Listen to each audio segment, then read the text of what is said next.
Chers spéculateurs, bonjour et bienvenue dans cette vidéo hebdo du samedi avec probablement un an de retard ou un an de décalage. Le fameux signal de breakout haussier sur l'or, en tout cas l'or coté en euros est en train de se faire. L'année dernière, je vous avais fait toute une thèse sur le potentiel de l'or. Et bien là, on a un nouveau signal de top départ de l'or à nouveau au mois de janvier.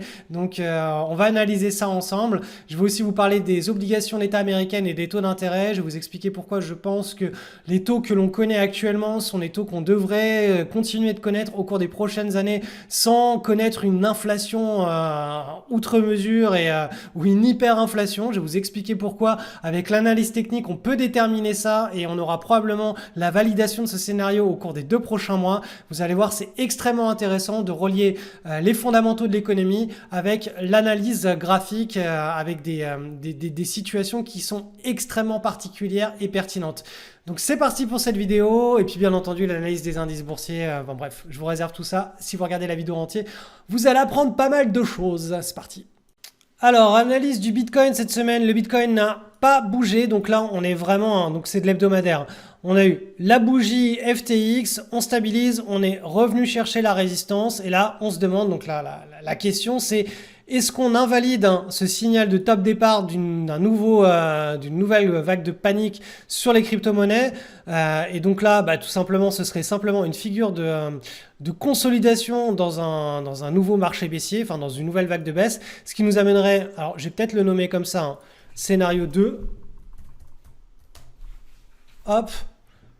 Ça, ce serait donc le scénario 2, le scénario un peu pessimiste où on continue vers le bas et avant de voir naître un nouveau bull market, il va falloir qu'on rebondisse, qu'on stabilise et qu'on repète, mais beaucoup plus loin, fin d'année 2023, année 2024. Et le scénario 1 serait tout simplement, alors je vais vous le nommer comme ça, hop, hop là.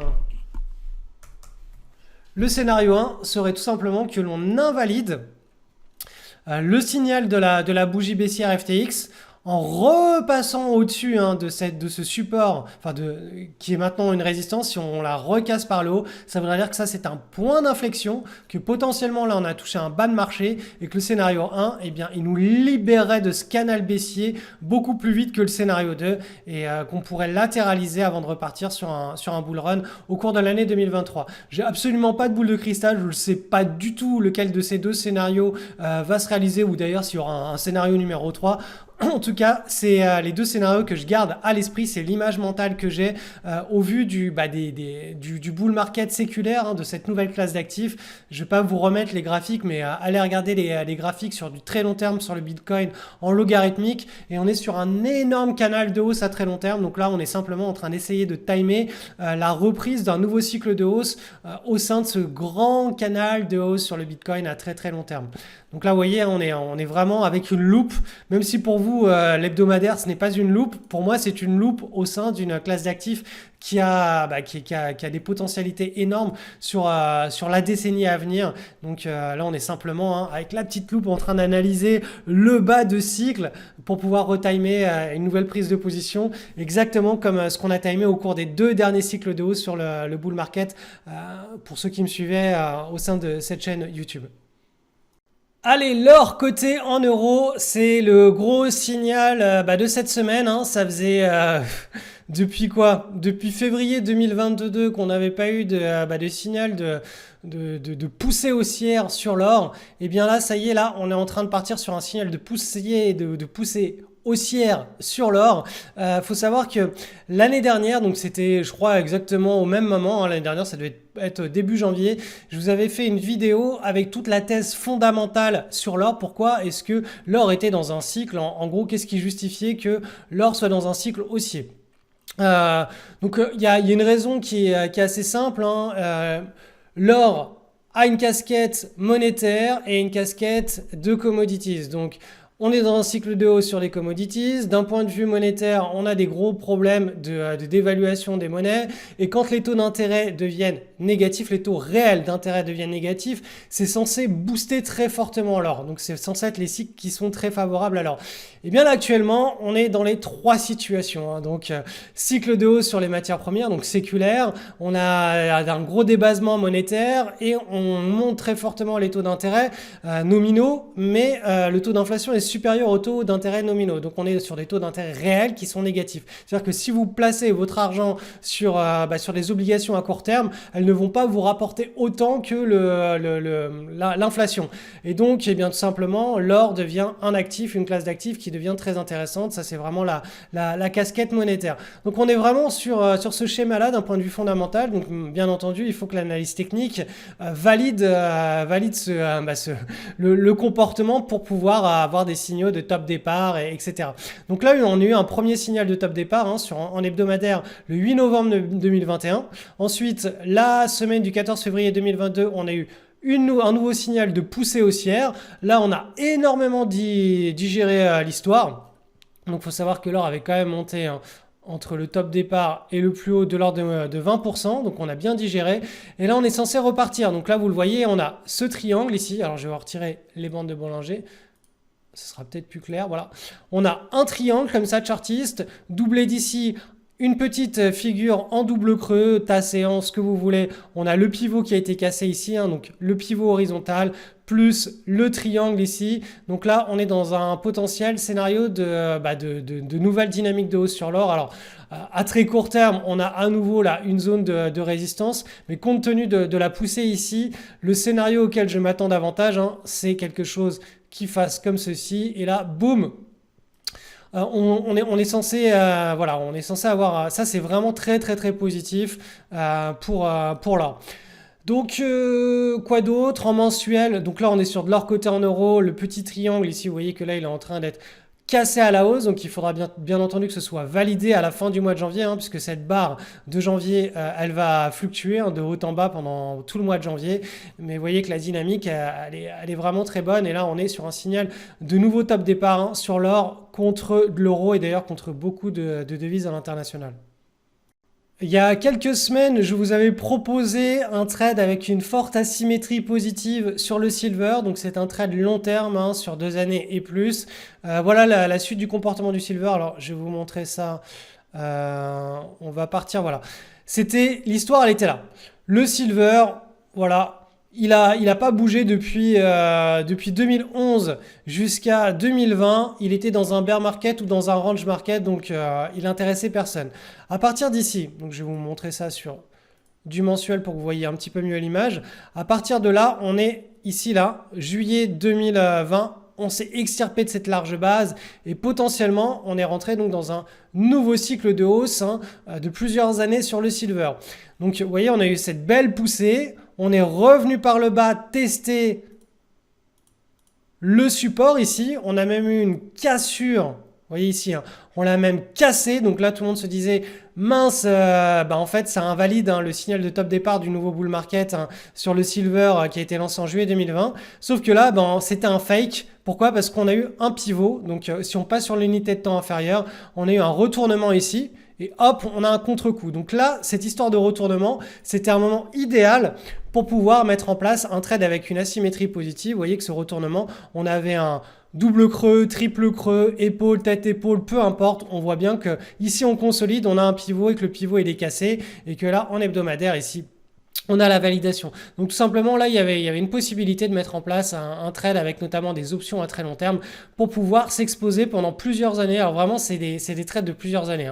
Mais l'asymétrie positive, je la répète, mais c'est celle où au tout début d'un nouveau grand cycle de hausse, on arrive à trouver une position où si on perd peu. Et si on gagne, on a la possibilité de gagner entre 5 et 20 fois ce qu'on est prêt à perdre. Donc là, typiquement, ceux qui rentrent avec des stop loss, ils rentrent ici, ils mettent le stop en dessous. Ils peuvent récupérer 5, 10, 15 fois ce qu'ils étaient prêts à perdre. Si vous utilisez des options, le montant que vous investissez sur l'option, c'est un montant que vous établissez comme perdu. C'est un scénario se réalise pas. Mais si la volatilité se met à exploser et que les prix montent, eh bien la volatilité doublée du prix vont faire exploser le prix de l'option. Et là, on peut facilement faire un x10, x15, x20 si le silver se met à remonter autour des 50, voire qu'il atteint les 100 dollars au cours des prochaines années, s'il y a vraiment une poussée, une très très forte poussée sur les commodities et sur le silver.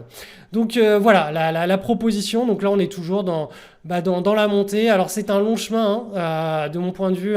La volatilité en hebdomadaire, elle est très importante. Vous voyez que là, les bandes de Bollinger, la bande de Bollinger supérieure et la bande de Bollinger inférieure, sont encore très éloignées, ce qui signifie qu'il y a de fortes chances pour que les prix stabilisent avant qu'il lance vraiment un mouvement qui soit très directionnel, le genre de mouvement qui rassure tout le monde. À chaque fois qu'on se lève le matin, on a l'impression de gagner de l'argent. Ça, c'est quand on a vraiment des mouvements qui sont extrêmement directionnels. Voilà, c'est ici, vous voyez là, on a cette tasse avec cette anse, on break, lance, et là on se retrouve dans un mouvement de marché qui est extrêmement directionnel, où chaque semaine, chaque matin, chaque mois, on a l'impression de gagner de l'argent parce qu'on voit son compte qui ne fait que monter. Il n'y a pas de grande période où on voit son compte stabiliser ou perdre de l'argent. Typiquement là sur le silver, on n'y est pas encore dans cette période. Il va falloir à minima qu'on consolide, alors si je vous dessine ce pivot, voilà, qu'on consolide autour d'une zone de pivot, qu'on break par le haut et qu'ensuite on se retrouve dans cet état de mouvement extrêmement directionnel. C'est d'ailleurs ce type de trade là que l'on affectionne tout particulièrement, les prises de position quand on les time, c'est pour se retrouver dans un état où psychologiquement où tout est facile et tout est agréable. On n'a pas 36 milliards de questions à se poser. La plupart du temps, dès qu'on regarde les graphiques, on voit ou son compte de bourse, on voit la balance monter comme ça au fil des semaines et des mois parce que on ne prend position que sur des actifs qui se retrouvent dans des mouvements ultra directionnels.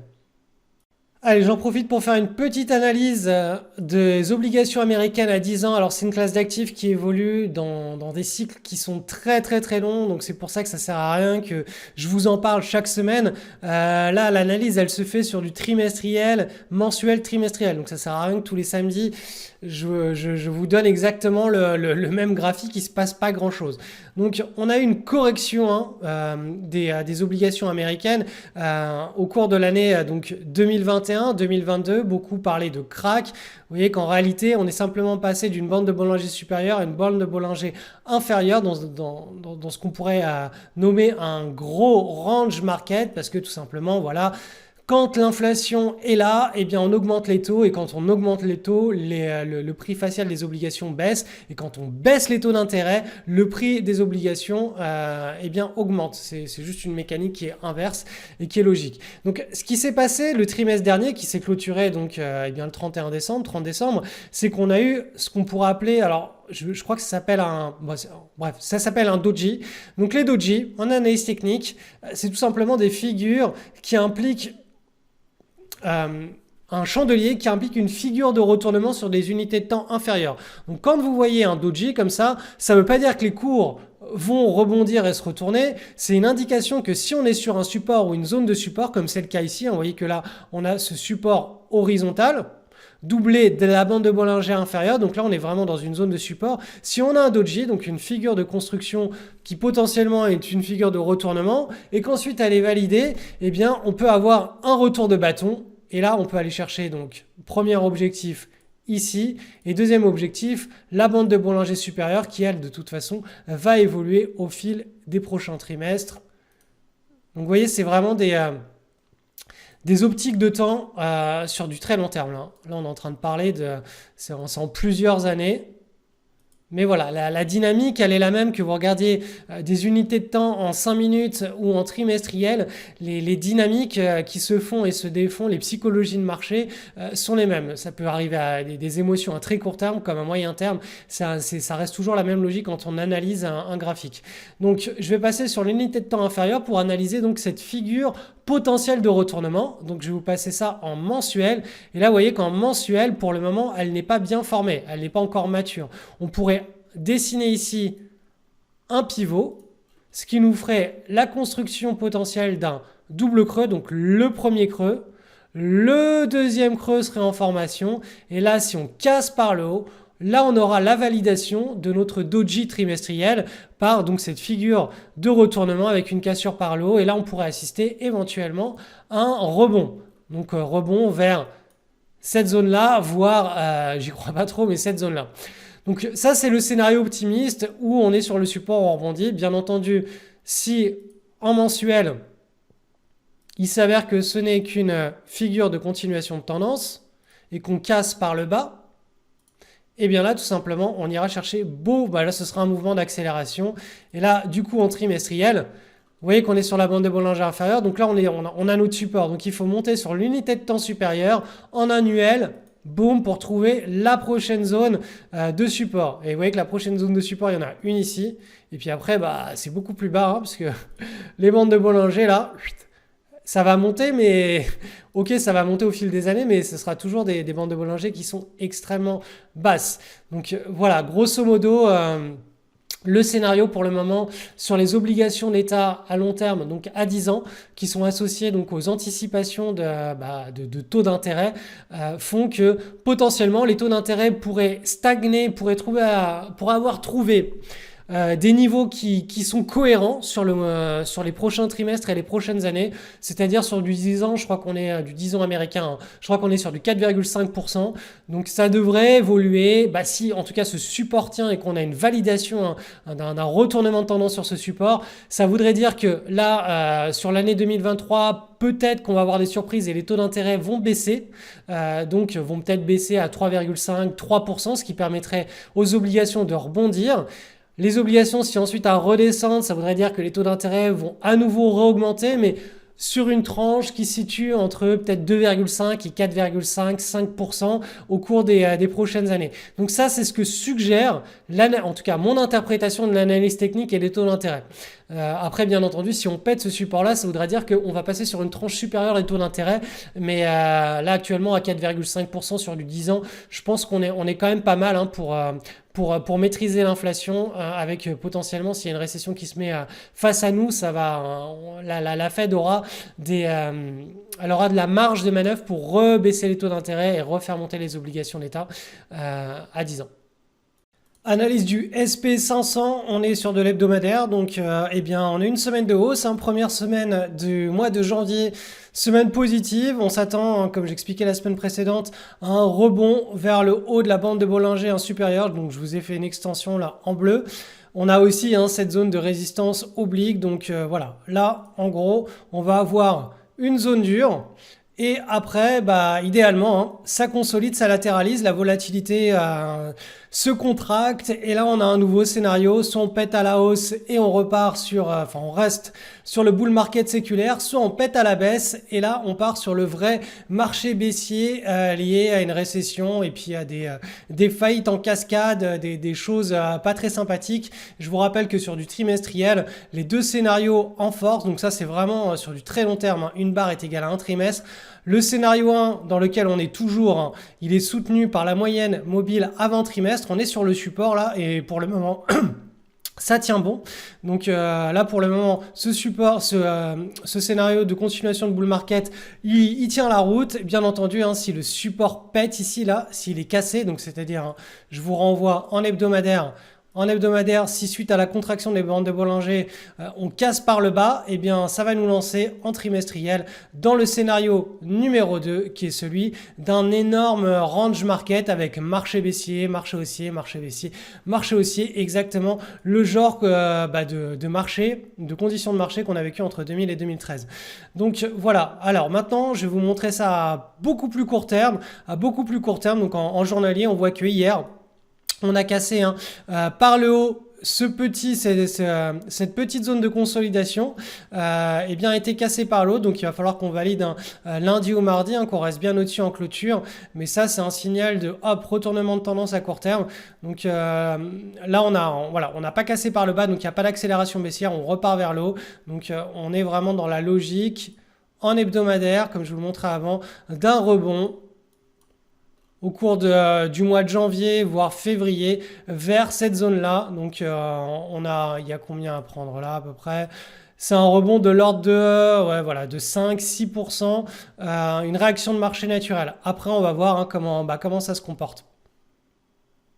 Et sur le Nasdaq, l'amplitude de rebond est un petit peu plus importante, hein. Vous voyez que là, on serait sur quelque chose de l'ordre de 10% pour aller chercher eh bien, le pivot en hebdomadaire, hein. Donc tout simplement parce que l'indice Nasdaq est beaucoup plus volatile, il est représenté par beaucoup plus de valeurs technologiques. Donc voilà, le Nasdaq et le SP500 à court terme sont sur le même scénario, hein, sur une logique de rebond de quelques semaines. Et vous voyez que là, la volatilité est en train de très fortement se contracter en hebdomadaire. Si je vous fais le prolongement de ces bandes de Bollinger, ça devrait faire quelque chose comme ceci.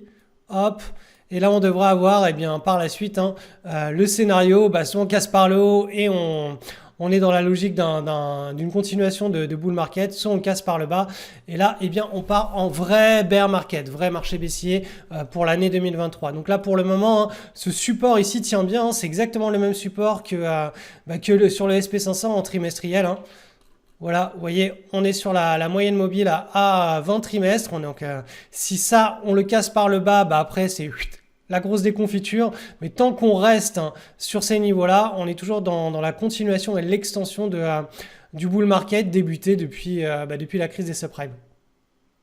Avant de nous quitter, je vous invite à vous inscrire sur ma mailing list privée. Le lien est en description parce que cette semaine, je vais vous parler de nouveautés qui auront lieu pour l'année 2023, ce qui va se passer en privé dans la communauté. Et donc voilà.